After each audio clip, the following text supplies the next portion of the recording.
Glorious things of thee are spoken. Number 626. Glorious things of thee are spoken, Zion, city of our God. He whose word cannot be broken, formed thee for his own abode. On the rock of ages founded, what can shake thy sure repose? With salvation's walls surrounded, thou mayest smile at all thy foes.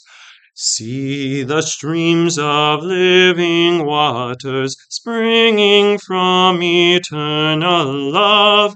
He will supply thy sons and daughters, and the fear of want remove. Who can faint while such a river ever will their thirst assuage? Grace which, like the Lord the giver, never fails from age to age.